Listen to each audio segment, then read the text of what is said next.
Oops. Yes, so welcome again to N4820.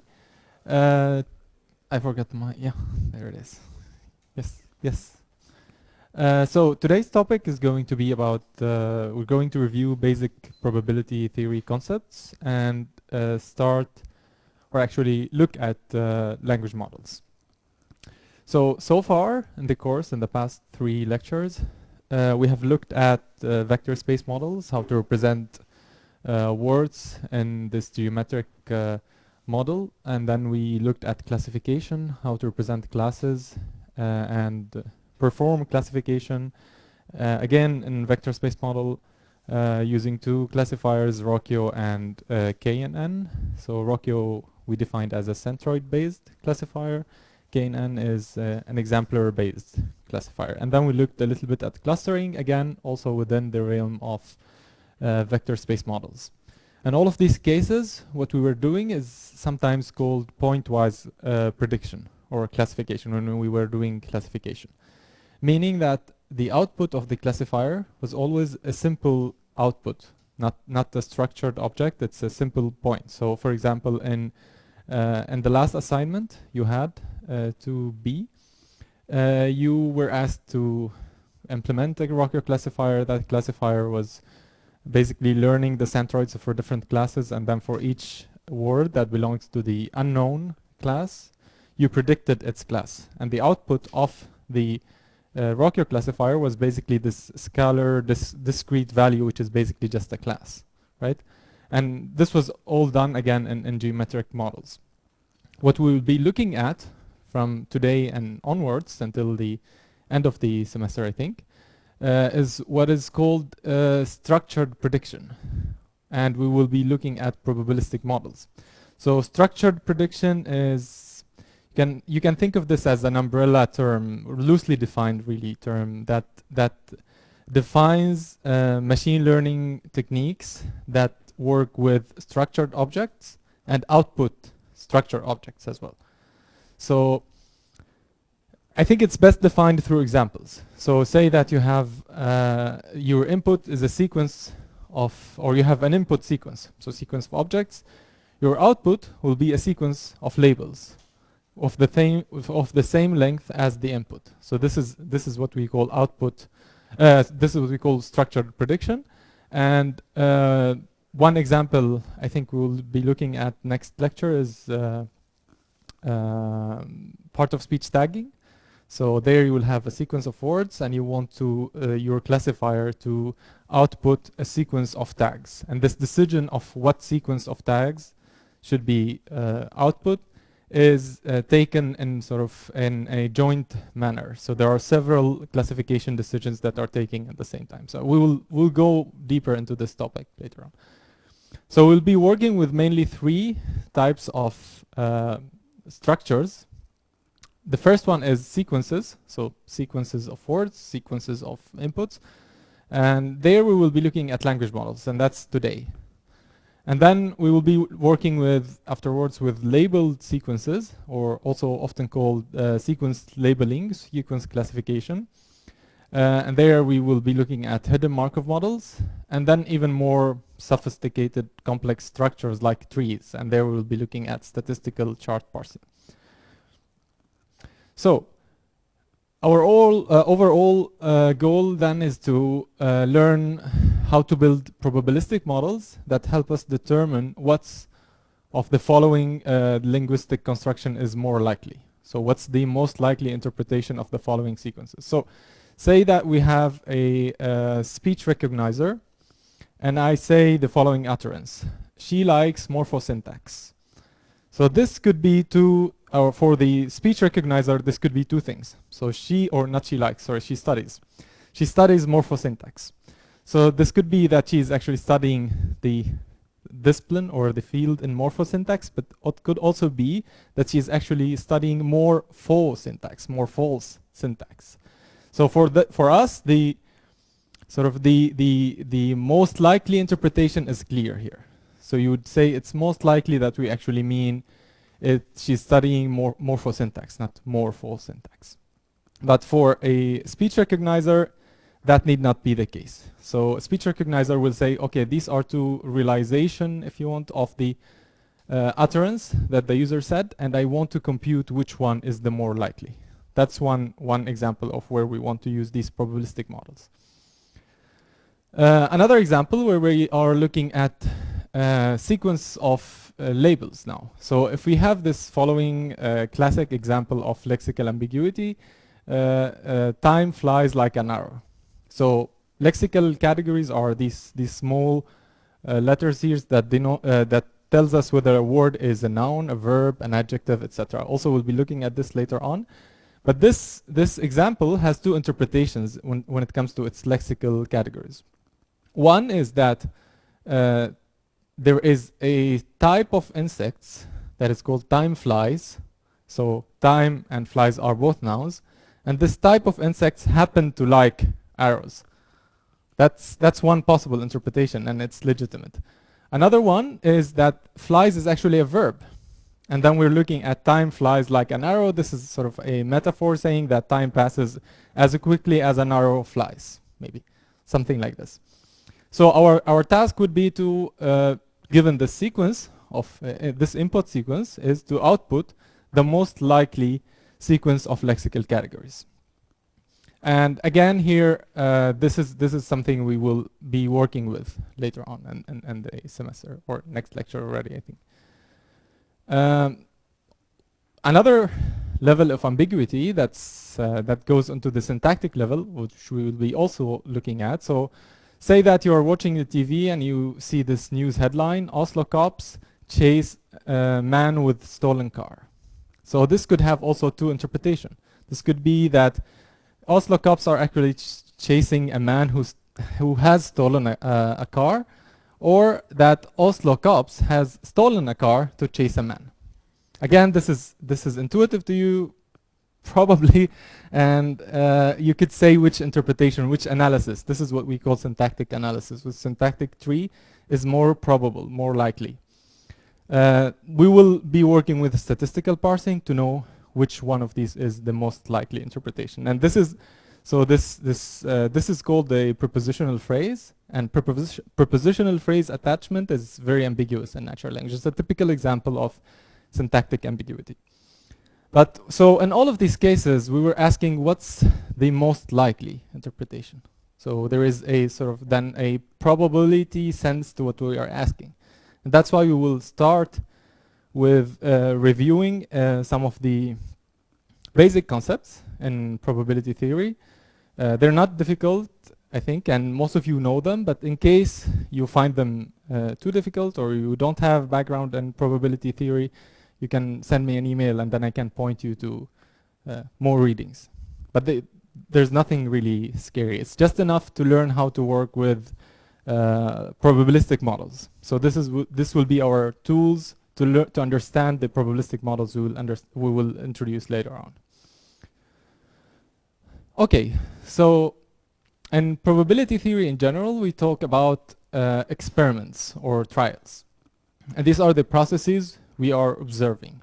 So a random experiment is an experiment that we don't know its result or its outcome before we perform it. That's a random experiment. But we know what are the possible outcomes. So the set of all possible outcomes of a random experiment is called the sample space, or omega. And sometimes we're interested in the probability of some event, and events are defined as a subset of outcomes within the sample space. So we define our event as a subset of outcomes that we will be looking at examples that make these sort of abstract definitions more concrete. And then our overall goal, or what we want to do, is to assign probabilities to certain events. And so if we have an event A, the probability of a given event A will always be between a real number between 0 and 1 inclusive, where 0 is the impossible event this is the event that will never happen, and 1 is the certain event. This is the event that will always happen. And sort of the higher the probability, the more likely is the event to happen. And we say that an event happened when the outcome of the experiment is an element or is within the subset that defines this event. So let's take an example. If you are rolling a 6-sided die, so that's a random experiment, right? So you throw the die or you roll it and you don't know what will be the outcome, but you know the set of possible outcomes. So you know that the sample space is from 1 to 6, 1, 2, 3, 4, 5, 6. And say that you're interested in 2 events. Event A is rolling a 6, and this could be defined by the subset of the sample space that's basically just 6 here in this case. So that's the subset that defines event A, and event B is getting an even number, and that could be defined by the subset 2, 4, or 6. And you want to compute to estimate, compute the probability of event A and event B. What could these be? I mean, it's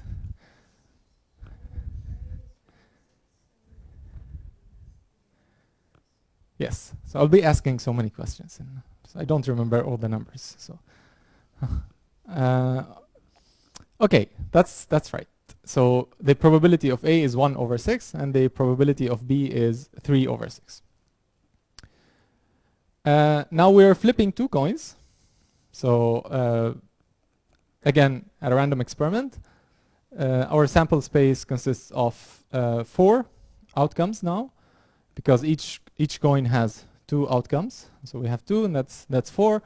And we either 2 heads, 1 heads, 1 tails, 1 tails, 1 heads, and 2 tails. And you can see that the order of the outcomes matter, because we have 1 heads, 1 tails, and 1 tails, 1 heads. And the events we are interested in here is event A is the same outcome both times, or for both coins. So that, yeah, both times or both coins. So either 2 heads or 2 tails, and the event B is that we get at least 1 head. So that's defined by 3 possible. There are 3 possible outcomes of the experiment that satisfies event B.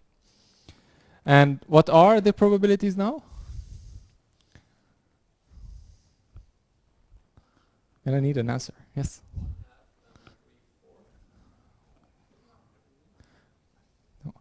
Give me the it's 2 over 4. Yeah, that's right. 1/2. Yeah.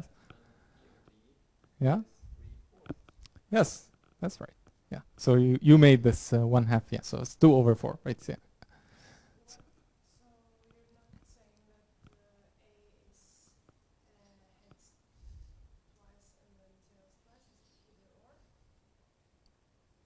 Yeah. This is one outcome. So.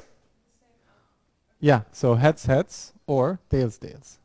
So the outcome of our experiments, these are the possible outcomes of our experiment. Yeah.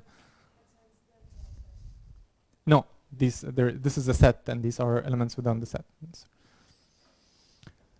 Now we are rolling 2 dice. So what is the size of the sample space in this case? So each die has 6 outcomes. But we're rolling 2. How large is the sample space?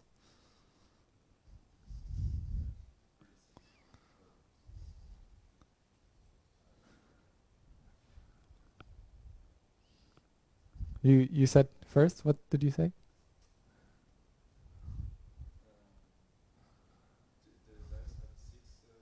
Yeah, 6 sides each. Yeah, exactly. So it's either 1, 1, 1, 2, 1, 3. So you don't read these 11, 12. It's just so basically, yes, you compute the size by multiplying the number of outcomes for the first one and by the number of outcomes for the second one. That's 36. And then again, we define an event. So these are random events. We define them. Say that we want the results to sum to 6. So then these are the possible outcomes that sum to 6. 1, 5, 2, 4, etc. And that both results, both dice actually return or give us an even number. And so overall, generally the way we compute the probability of the event is by taking the proportion of the size of the event set and divide that by the size of the sample set. So these two vertical bars are the cardinality or the size of the set. So that's generally how we do it. All clear so far? Or is there any questions so far? No. Yeah, they're a bit confusing, and yeah, that's right. Okay, so some basic probability axioms. So that's so the probability of any given event A should be between 0 and 1 inclusive. That's something we said. The probability of the sample space is 1, so it's guaranteed that there will be always an outcome within our sample space. This is sort of a given. And the probability of A or B is the probability of A plus the probability of B, where A and B are mutually exclusive. Mutually exclusive mean if A happens, then B does not, and the other way around. Or you can also think of this as the intersection of A and B is the empty set. There is no intersection between them. And then these more useful axioms that will sort of also basic, but we'll be using is that the probability of A is 1 minus the probability of not A. And the probability of the empty set is 0. So joint probability is something that we will be using in our models. It will sort of the underlying concept that we will be using in our probabilistic models. And a joint probability is the probability that both events A and B happen at the same time, right? And also could be, so yeah, this is the same. Yeah, so we can write that the probability or the joint probability either like this, which is A set intersection B, or with a comma. And the best way maybe to understand these concepts of joint probabilities and union and conditional probability, etc., is through Venn diagrams. So if we take this this rectangle to represent our sample space, so here we see all the possible outcomes of our experiment, and the circle A is event A, so represents the subset of outcomes that satisfies event A, and the other circle is event B. And this sort of highlighted section here is the intersection, or the joint probability then. So what we are asking is, what is the probability that if we take a random point here that occurs or happens to be within this area, this intersection area between event A and event B. So if we are throwing two fair dice, a fair die is a die that has an equal probability for all of its sides, so it's 1/6. So if you are throwing two fair dice, and we know that event A is the results that the results of the two throws sum to 6, and event B is that at least one of these results is 1. And we want to compute that these two events happen together, meaning that the outcome is sums to 6 and at least one of them is 1. So it actually at most, otherwise it won't happen. But so these are probabilities we have computed before. Now how do we compute the joint probability is something we will look at later, because there's a missing piece of information or sort of knowledge that we need to know before we say how we can actually compute the joint probability in this case. So in sometimes, some situations, we actually have some partial knowledge about the outcome of the experiment. So, and this partial knowledge will naturally influence our way of computing the probability of some event. So say that this is say that we have events A and B here, which A is event A is the results, again, that's the result of two throws of a die summed to 6, and the other one is at least one of these results is 1. We want to compute the probability of A given B. So that's what we call conditional probability. So given that we know that B happened, B is true, we want to compute the probability of A. And that's what we call conditional probability. So we know now, we have some partial knowledge about the situation or about the outcome, the overall outcome of the experiment, because we know the outcome of the first throw, which happened to be 1. So we want to compute the probability of event A, given that B holds true. So again, looking at Venn diagrams, so this was the Venn diagram for the joint probability, and when we move to conditional probability, our sample space is included within this circle, because we know that B happened. So we know that B is true. So we are now asking, what's the probability out of this smaller space that we actually land in this intersection? You see how this has influenced our evaluation of the way we compute the probability of A. So more formally, how do we actually express conditional probability? We take the proportion of the probability of the intersection, and we divide that, or it's the proportion of the probability of the intersection to the probability of event B. Always assuming that B is more than 0, because it's for this to be well defined. So again, instead, so sorry,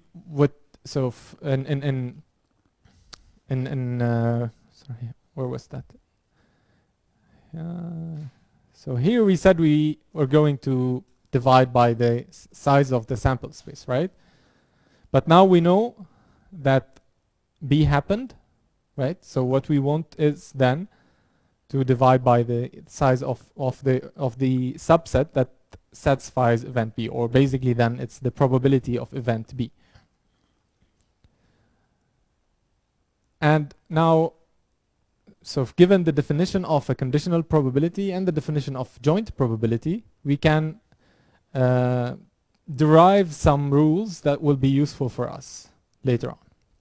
So one thing to observe about joint probability is that it actually can be expressed in terms of conditional probability. So again, if you go back to this, if you divide the two sides by the probability of or the probability of B, then you can actually compute the joint probability of A and B in terms of not divide, sorry, multiply in this case.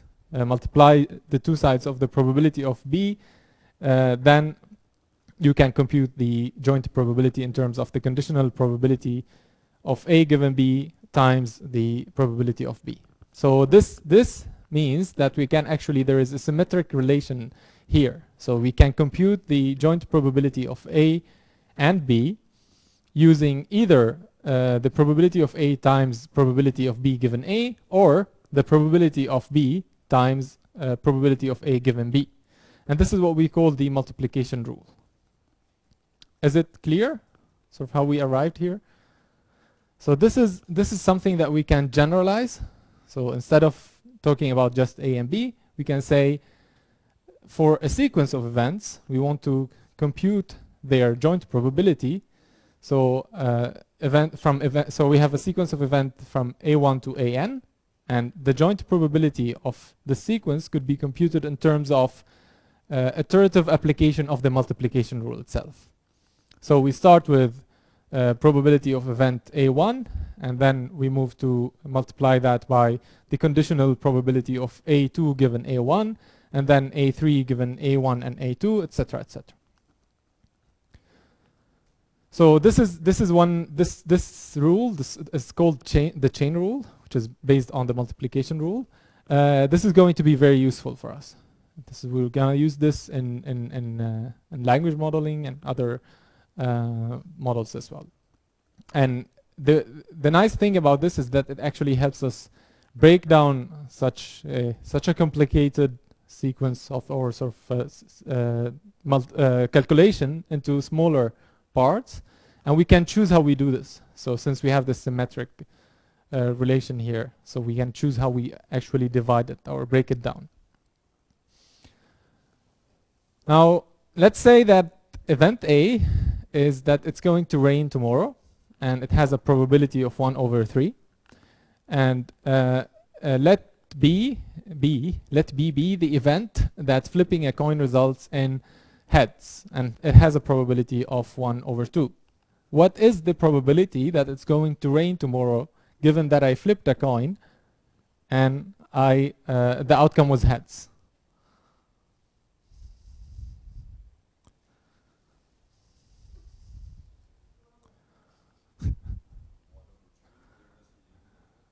Yeah, exactly. They are not related. So right. So flipping a coin will not tell you anything about whether it's going to rain tomorrow or not, and that's what we call independence or conditional independence. So if knowing event B is true has no effect on event A, then we say that A and B are independent of each other. And if two events are independent, this means that their joint probability is basically the multiplication of their individual probabilities, and it means that also the conditional probability of A given B is basically just the probability of A, as we just saw now. Okay, that's probably not going to.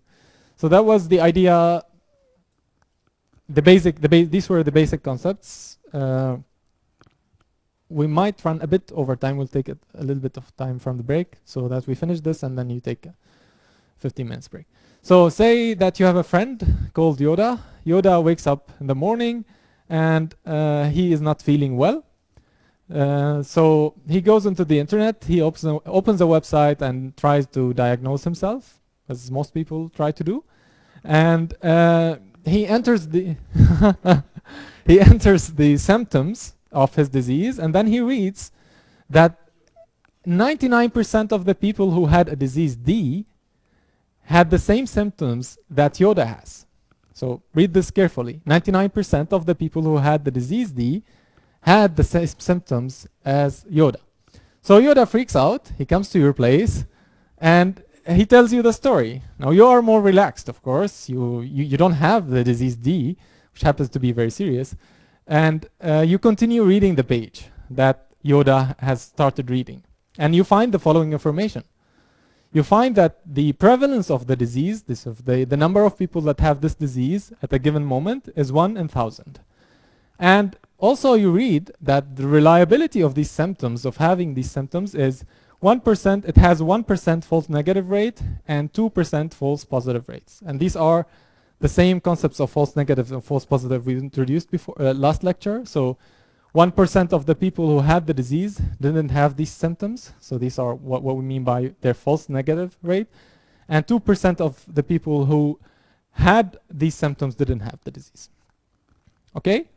So you have taken 4820. Now you understand probabilities. You want to actually sit down with your friend and explain that he actually doesn't have a 99% of having a disease D, because you know how to work with probabilities. And so you sit down and you try to formalize the problem. Okay? So event A is having a disease D. Event B is having the symptoms. And we know, we're given from this web page, is that the prevalence of the disease is 1 in 1,000. So the probability that someone has a disease is 0.001. And the probability of having the symptoms given that you have the disease is 99%, and the probabilities, or the probability of having the symptoms given that you don't have the disease, is 0.02. This we get from the false positive, false negative, and the claim here is that 99% of the people who had the disease had these symptoms. And what we want to tell Yoda is the way you actually think about the problem is wrong. So you have to, what we want to compute, help him compute, is what's the probability that you have the disease given that you have the symptoms? What he read is the probability that you have the symptoms given that you have the disease. These are two different things. So we draw this table. Yeah. No, we don't have the probability of B yet. We'll compute it. So we draw this table, which is, let's call it the probability table. These are events A and event B, and we will fill each of these cells with the joint probability. So each cell will contain the joint probability of A and B, and then A not B, etc.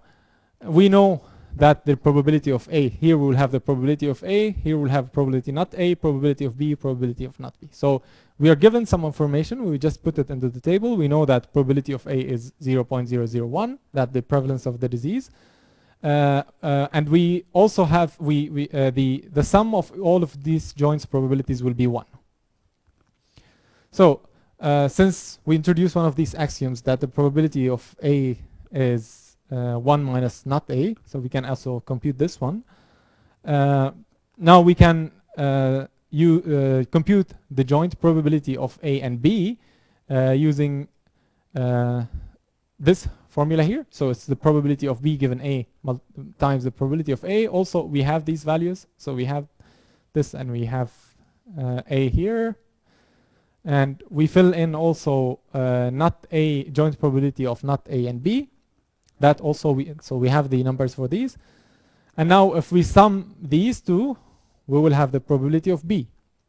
So the probability of having the symptoms. And we can subtract the rows to fill in here. So now we have filled our probability table with all the joint probabilities, and we can now compute the probability of having the disease given that Yoda has the symptoms. And that's basically, as we shown before, is the intersection divided by the intersection of A and B divided, or the joint probability of A and B divided by the probability of B. And that turns out to be 0.047, which is much less than 99%, as our friend Yoda thought that's the probability. So the idea here, which I went through very quickly, is that sometimes probabilities work counterintuitively, if you want.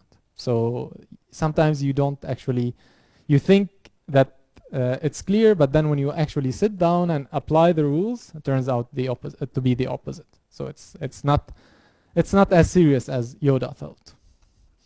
So I'll stop here, but if you have any questions on this, also come to me during the break, and we'll see you in 15 minutes.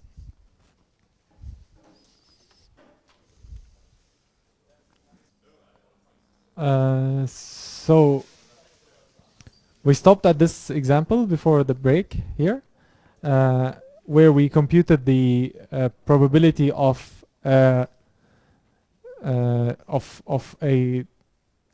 was it Yoda, I think? Yeah, Yoda having the disease given that he has the symptoms. And so it turns out that what we have just applied here is called the Bayes theorem. And it's in this theorem, what we do is that we try to reverse the order of dependence. So we wanted to know if if Yoda has the disease given that he has the symptoms, and we computed that through looking at the probability that someone has the symptoms given the disease, and also the probability of the disease, and divided that by the probability of the symptoms. So this is basically, this equation here is that what we done here. So if you replace the joint probability with this one, right? And this Bayes theorem, which allows you to reverse the order of dependence in a sense to compute them, will be also again one of the rules that we will apply over and over. And yeah, it's I think that's all to say about it. I don't think we have time for this, but so this is a common puzzle. Also will help you understand or help you test whether you feel intuitive or counterintuitive again with probabilities. And you can read it. Don't Google it because it's very, very known, very common. So try to solve it yourself. Maybe we can talk about this later in the next lecture, but I'll skip this for now. So now that we have, I think I have a missing word here. So yeah, what could be here? What's the this is missing on purpose. So no, I don't have it missing. So can you guess any what could I say?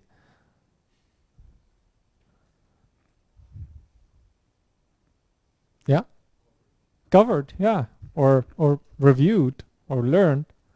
So you can actually guess, right? So you can't say now that we have slept or now that we have walked or maybe walked, yeah, through the basics. And you can do the same in Norwegian, right? So you can say det var en, and then you would expect a noun or an adjective with a noun. And you can do the same as well with French. You can say je ne parle pas, and then you expect a language, right? So this is not random. So what we're trying to say here is natural language contains redundancy, which makes it predictable. So you can actually predict what comes next. And this prediction comes out of the fact that the previous context that you just saw imposes constraints on the words that can come next. And these constraints could be syntactic, grammatical, and could be semantic. So it's very unlikely that you will have a verb here. And det var en, and not sure, but I guess it's very unlikely that you will have a verb here. And that's in the grammatical constraint, and a semantic constraint here you wouldn't have, for example, a meal name, right? So you'd expect a language. The way we will approach this is not through looking at the semantics and syntax as in like what constraints these pose, but through frequencies. So through a frequency-based approach, a probabilistic approach that takes the assumption that certain words are more likely to happen or to occur after other certain words. And this we will do through language models. Yeah, go.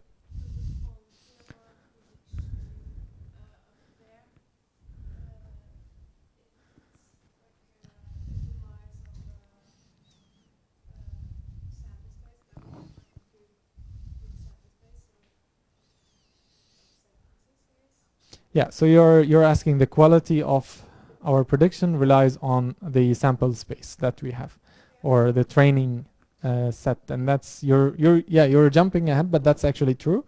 So what we will predict here, this is a statistical model. What we will predict here will be based on the training set that we will look at. So if there were no verbs like covered or reviewed or learned within our corpus, then maybe we'll get something else.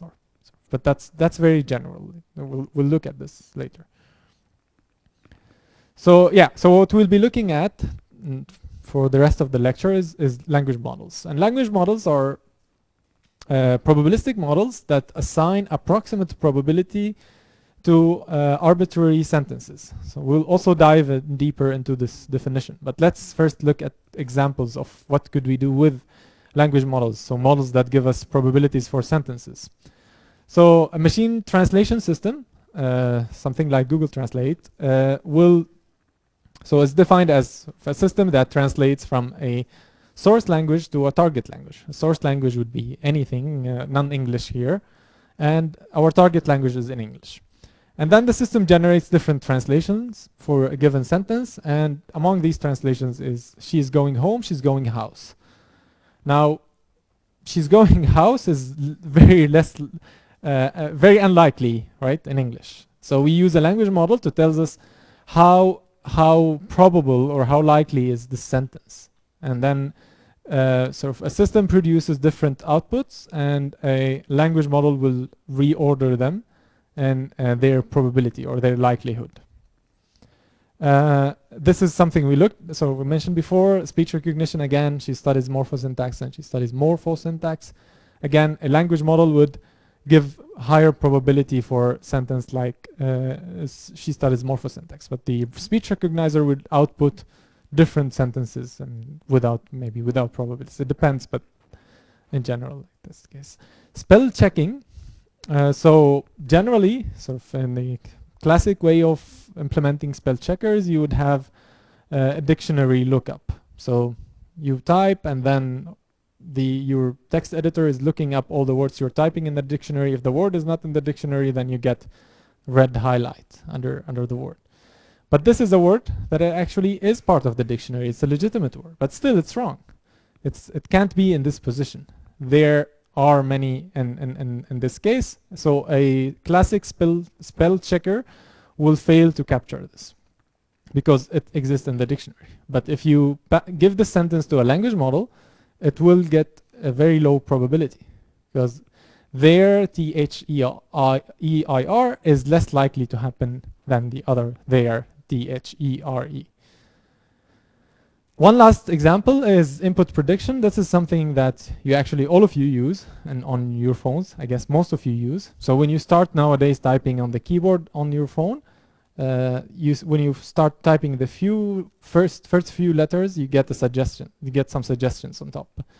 And then also when you finish the first word, you also get suggestions on the next word. What should be the next word? So this is at its core, this application is actually a language model. So it predicts what's the most likely letter you're going to type given that you have typed these letters so far. And then it also predicts what is the most likely word given that you have typed this word. These are two separate models though. I mean, it's a bit of details, but one is letter based. So given the letters you have typed, what's the word? The other one is word based. Right? Given the words you have written so far, what's the next word?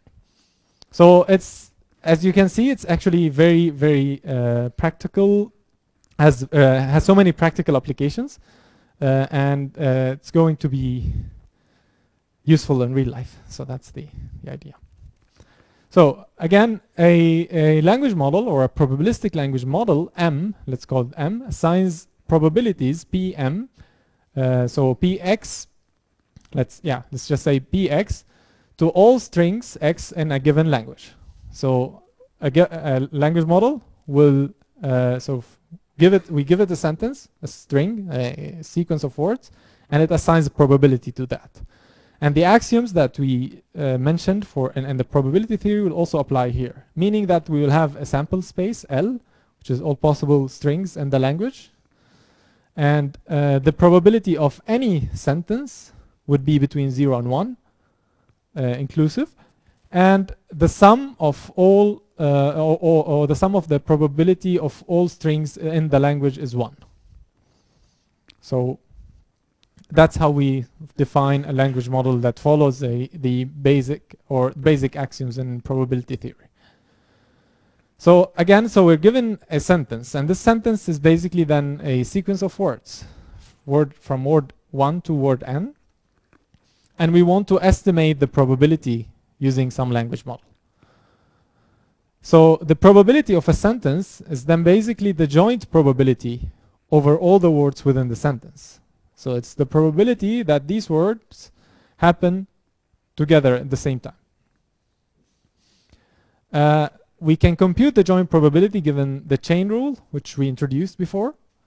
So again, probability of or the joint probability of a sequence of events from A1 to AN is computed through an iterative application of the multiplication rule. So probability of event A times probability A1 times probability event A2 given A1, etc. So if we translate this into words, so probability of a sentence from that has n words, this probability could be written as follows. And so let's take an example. So if I say I want to go to the beach, so that's my sentence. This is a sequence of words, and by applying the chain rule, we can compute the joint probability of the words within this sentence, and it would be probability of I times probability of want given I, and then times probability of 2 given I want, etc., etc., until we reach times probability of beach given I want to go to them. So that's how we define the probability of a sentence and how we're going to compute it. So now if I want to compute the probability of this assumption, I want to go, of this sentence, I want to go to the beach to read about Markov assumption. So that's a sentence that I made up, and given our definition, we are assuming sort of that we can look at the probability of, or the conditional probability of assumption given the previous context. So there's an assumption that we actually have seen this before, and we actually can compute this probability, but this need not be true. So it's maybe possible that this is a completely new sentence, meaning that we have not seen it before, and which means that the probability of this, or the conditional probability of assumption given I want to go to the beach to read about Markov, is 0. So there is this strict definition that we gave here, is that the probability of a word depends or is conditioned on the previous sequence, the full history before it. And that's where we introduce the Markov assumption. So Andrei Markov is a Russian mathematician. He introduced this assumption that says, I think generally the assumption was that for a dynamical system, the future state of the system only depends on the recent history. So the recent history, we can take that in our case in language modeling to be maybe only the previous word. So maybe we only need to look at the previous word to know the probability of a given word. So we only need to look at the at Markov to know assumption. So otherwise, it's said in more sort of proper terms, we can condition the probability of assumption on the immediately preceding word. That's one way of thinking about recent history. Or could be two words. So this is a simplification we're making. So and hence we have this approximations. It's not necessarily true that the probability of a given word only depends on the immediately preceding word, or two words, or three words. But in a sense, it's also true that we can actually say the preceding words, or a fixed number of preceding words, can estimate the effect of the full sentence. So more generally speaking, we can introduce something called N-Grams, which is basically a language model in this case that makes use of the Markov assumption, again, that we actually have a limited history, and in general, so this history, we can define it as the n-1 elements preceding the word we are looking at. So the n, so what we are saying here is that the n-1 elements can approximate the full effect, or the effect of the full sequence. And n could be 2, could be 3, could be 4, could be anything. So when we say n is 2, then we're talking about bigrams, so-called bigrams. So then we look at the n-1 words. In this case, it's going to be 1. So when we and in general, again, this is the joint probability given the assumption we introduced. So the joint probability becomes, instead of applying the chain rule of the full sequence, we apply it only on a limited history, which is, so if we're looking at a given word wi, the history, or the context is from wi minus n plus 1 to I minus 1. So yeah, so for example, again, if we say that n in our case is 2, so we only look at one preceding word. And so this will introduce to us so-called n-grams, or in this case bigrams, which is basically pairs of words. So I want to go, etc. And if n is 3, then we are working with trigrams, and 4 is 4 grams, etc. Is it clear? Yeah. So this language model could also be thought of as a probabilistic automaton, so that generates sentences. So the n-gram or the language models are defined as generative models and statistical or statistical machine learning, and the generative models are the ones that rely on computing the joint probability. Remember, we always compute the joint probability, even though we do it in terms of conditional probabilities using the chain rule, but we're still interested in the joint probability. But that's sort of the machine learning aspect of what's generative.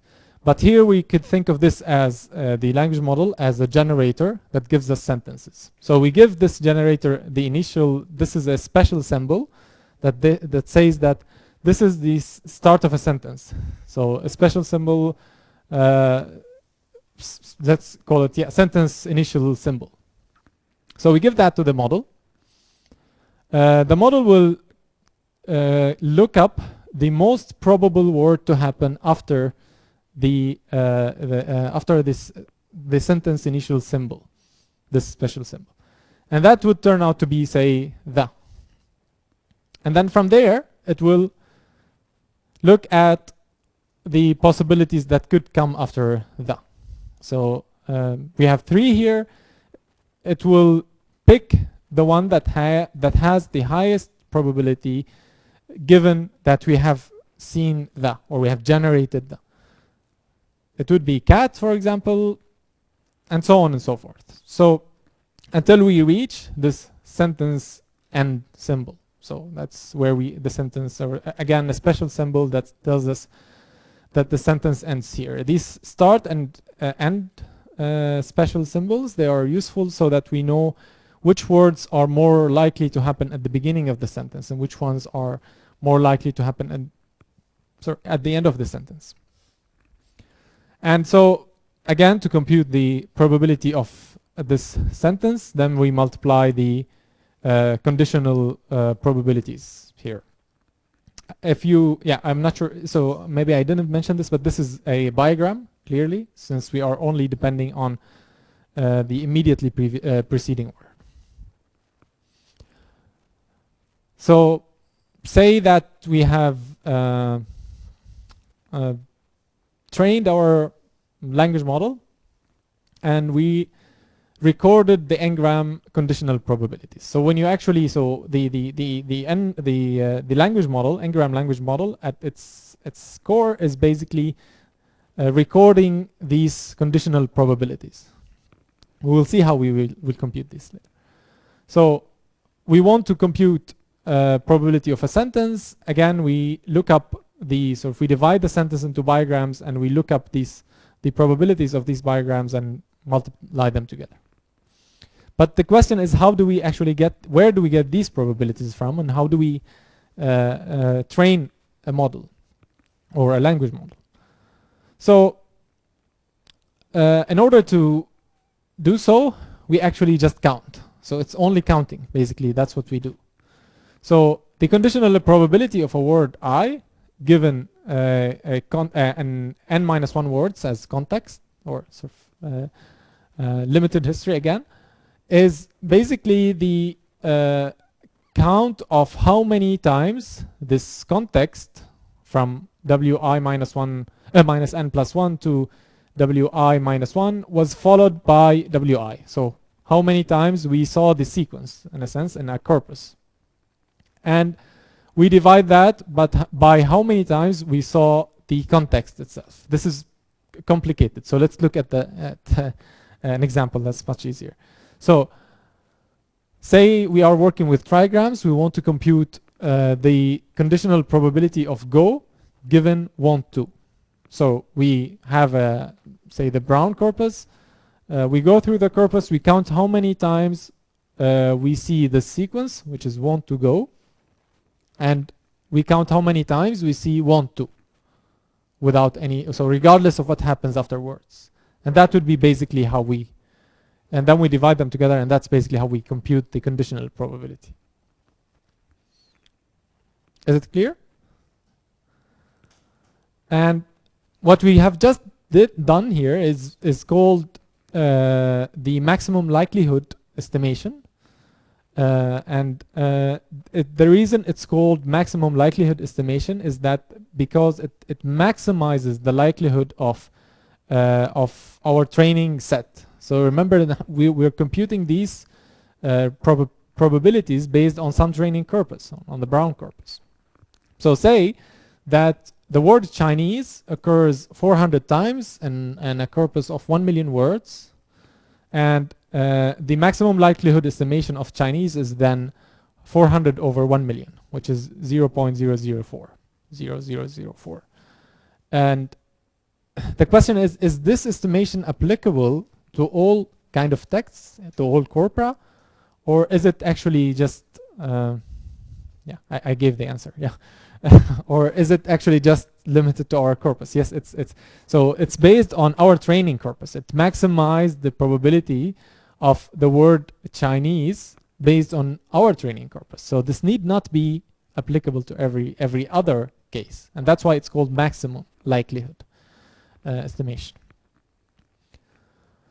So now say that this is our model. Now we have our words here. We have the counts of how many times the sequence can occur, and how the sequence of W1 and W2 occur together, and count of how many times W1 occur, and then we can compute the conditional probabilities, right?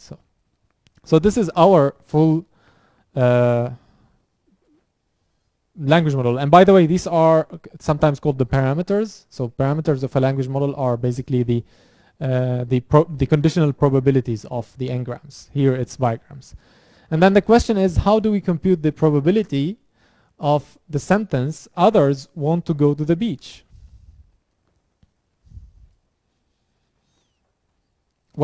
What's the probability of this sentence given that this is our full language model?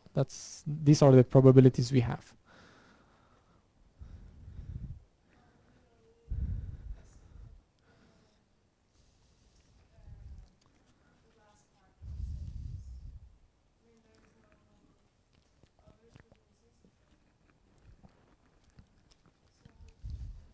Yeah, so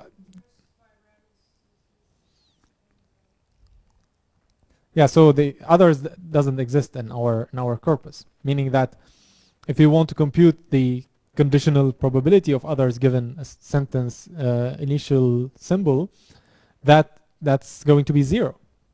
It's not in our corpus. But is this an ill-formed sentence? It's completely legitimate. It's good English sentence, and it's very close to I want to go to the beach, which is acceptable in this model. So we clearly see that there is a problem here then. Our model cannot handle unseen words. So if this is going to be 0, and we apply the chain rule over this all the bigrams, then the probability of the sentence itself will be 0, because we're multiplying the conditional probabilities of the N-grams, right? So this is clearly not an effect that we actually want, and that's basically what we're, yeah. So like many other statistical models, N-grams are dependent on the training corpus. So whatever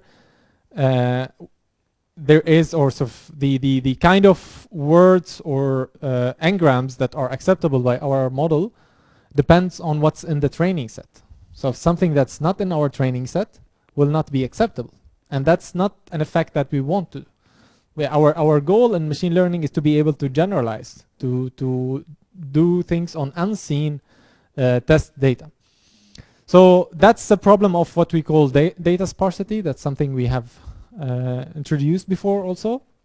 So where there will be many perfectly acceptable N-grams that will not be observed in our data, which means that if they occur within a sentence, the probability of the sentence will be 0. And we want our model to still have some good intuition about sentences like this. So others want to go to the beach, others the beach want to. These are not the same, right? But they will both get 0. But we want our model to still tell that this one is actually more likely, even though it hasn't seen this word others before. So the solution for this is to reassign some of the probability mass of frequent events to infrequent events. So we move some of the probability that's assigned to the most frequent events to infrequent events, or even unseen events. And this process of moving or changing the mass, or reassigning the probability mass, is called smoothing or discounting. So smoothing, meaning that we're trying to make the parameters of our language model smooth, so that there are no clear-cut values like 0, so for extreme value like 0 that will turn the whole sentence into the probability of a whole sentence into 0, or discounting, meaning that we discount from the frequency of very frequent events and put this discount into infrequent events. So if we have seen a word 100 times, we say that we're going to compute the probability of this word as if it occurred 99 times and take this one and assign it to an unseen event. So we are implicitly then saying that any event has a probability of happening. So there is no impossible event. All unseen words or unseen words in our N-gram model will actually have a very, very small probability, but it's still not 0. And we can do that through applying this so-called smoothing, add-one smoothing or Laplace smoothing, which what it basically does, it adds 1 to the counts of all the bigrams, regardless of whether they occur or not. So then now we are guaranteed that unseen event have at least one occurrence. But this adding 1 here will actually change our the values of our probabilities. So they will no longer actually sum to 1. So we have to normalize by adding to the denominator here v, which is the size of our vocabulary, the number of distinct words in our corpus. Okay, so this is the same language or the parameters of the language model, but now we have others here, and it has a count of 0. So and then the probability will be 0, right? We apply Laplace smoothing, and then we will have we'll add a new column here, which corresponds to the probability given or probability under Laplace smoothing, and then that will not be 0 anymore. Which means then when we compute the probability of others want to go to the beach, that will not be 0 anymore. And yeah, again here we added 1, and then we also add the size of our vocabulary to the denominator. There's one practical issue that I wanted to mention here, is that when you start multiplying these numbers or these conditional probabilities, you will immediately, or not immediately, but you will risk at least having a floating point underflow, because the number will be smaller and smaller. The more probabilities you multiply, the smaller is the number. And we know that because we know that the probabilities are between 0 and 1, right? So that's how we define our probabilities. So this will be something that we can actually overcome by by moving our work from the linear space, or our probabilities from the linear space to the logarithmic space. And we know that the logarithm. So one thing is that addition in the logarithmic space is equivalent to multiplication in the linear space, right?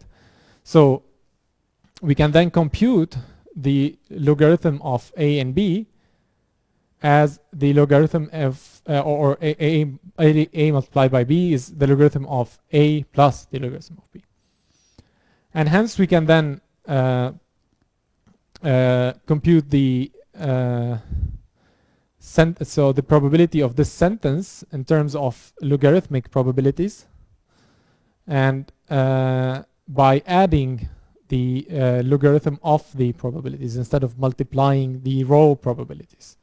So this will be something that we can recover with. So if you say that you want actually to still to return the row probability, so of the sentence itself, you can still get that by taking the exponential to this value, right? So this is one of the properties of the logarithm function. It's just, I think we'll come to this later on again. So, but this is very important when you start working. I wanted to mention this now.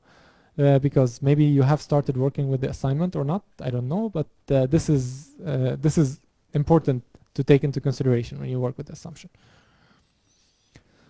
Okay, so what we said today about N-Grams and language modeling in general is that the likelihood of a word depends on the context that precedes it, or the context, its context, and so we can then compute the we can calculate the probability of a sequence of words happening using the chain rule. So that's basically applying or multiplying an iterative application of the conditional probability.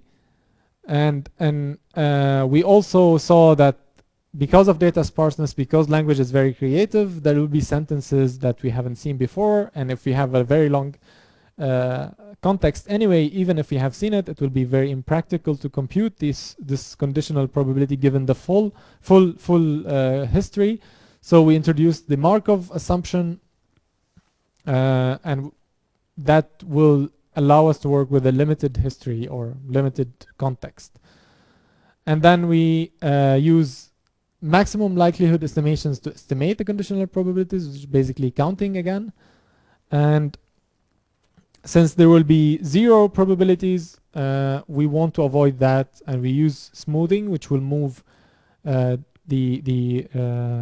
probability mass from frequent events to infrequent events. I think that was it. So we have time to actually look at the evaluation. Meanwhile, yeah, I can take questions if you have any.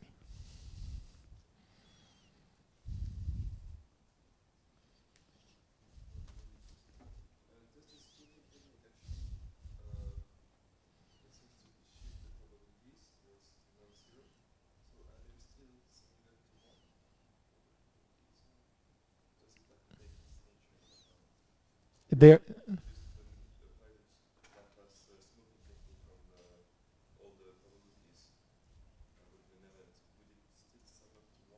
Yeah, because we divide the so we added to the denominator. I think I just try to get that.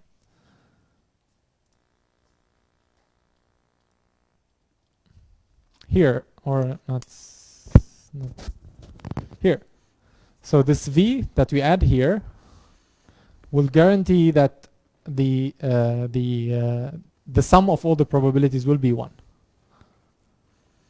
because it renormalizes after adding 1. So, and what it corresponds to sort of how many new sort of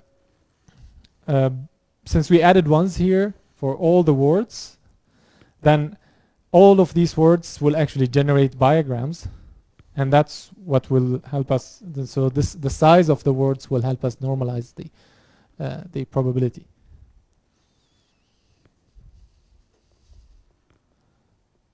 Any other questions? You're not giving homework today? Homework? Monty Hall? Oh yeah. We can look at the evaluation maybe. All right, we'll do that. Then I think we'll stop the recording here. Yeah. Okay.